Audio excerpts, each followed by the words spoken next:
Hi guys, we're Group 1. My name is Alicia and my group members are Dora, Rachel, and Jessica. And we would like to show you how to solve question 14 in our physics exam, and also we will introduce some related questions. Without further ado, let's start. Let's read the question first. As shown in the velocity time graph, a rocket is launched vertically upward from the ground.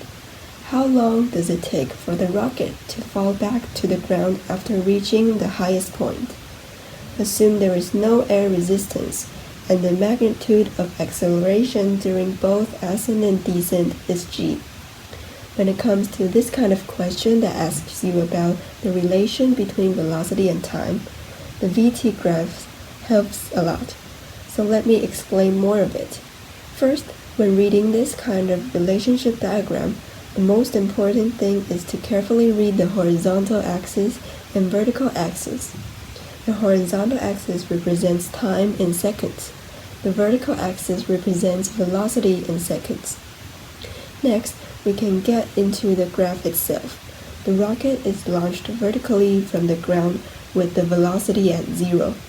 From 0 to 10 seconds, the rocket accelerates uniformly from 0 to 150 meters per second. This forms a straight upward sloping line.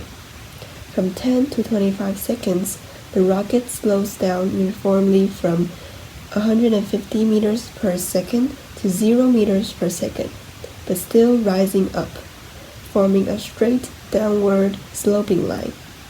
When it reaches the highest point at 25 seconds, the velocity equals 0. After 25 seconds, the rocket starts to fall downward with the same magnitude of acceleration until it lands back on the ground, and its velocity becomes increasingly negative. The downward motion is represented by the straight line going below the time axis, symmetric in shape but opposite in direction. The VT graph is drawn. After 25 seconds, the object continues to move at a constant acceleration, so we extend the horizontal line segment accordingly. We know that the shaded area under a velocity time graph represents displacement, and it is divided into two parts at 25 seconds.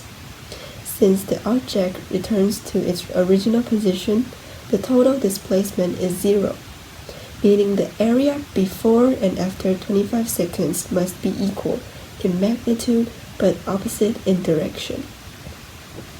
So we can calculate displacement before 25 seconds, which is area A first. The area before 25 seconds forms a triangle with the height of 150 and the base of 25. So the displacement is 1/2 times 25 times 150 equals 1,875 meters. Now we want to find the extra time t after 25 seconds, where the object continues to move backward with constant acceleration and returns to the starting point. The area of the triangle after 25 seconds must also be 1,875 meters, but in the opposite direction. The slope of the line after 10 seconds equals minus 10. So that means the acceleration is minus 10 meters per second squared. Next, we use the formula S equals V naught T plus 1/2 AT squared. The final answer is T equals 5√17.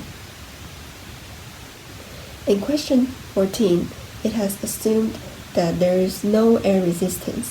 However, in real world, there must be air resistance except when you are in vacuum environment. For example, raindrops and parachutes are under air resistance, and we would like to extend this question by considering air resistance. It is related to velocity. When the velocity is bigger, the air resistance is also bigger. Basically, the drag force is proportional to the square of the velocity. When air resistance exists, as the object's velocity increases, air resistance increases. Once it reaches reaches a certain speed where air resistance equals the gravitational force, the object will move at a constant velocity, known as the terminal velocity. Now let's imagine how the VT graph, which is the velocity time graph, would look when air resistance is considered. At the beginning, since velocity is small, air resistance is also small. The object falls almost freely, and the graph shows a steep, almost straight upward sloping line, which means the velocity is increasing rapidly, since acceleration is close to g equals 9.8 meters per second squared. In the middle stage, as velocity increases, air resistance also increases. It causes the object's acceleration to gradually decrease.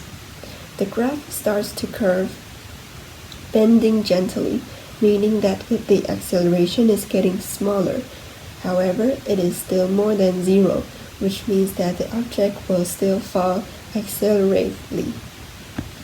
And in later stage, eventually the velocity approaches a maximum limit, the terminal velocity, causing the object to move at a constant speed. The graph becomes flat, forming a horizontal asymptote, meaning the velocity remains constant over time. The overall shape of the graph is a curve that rises steeply at first, then gradually flattens out. That's how we solved the original problem and the extended version. We hope you truly learned a lot. Thank you.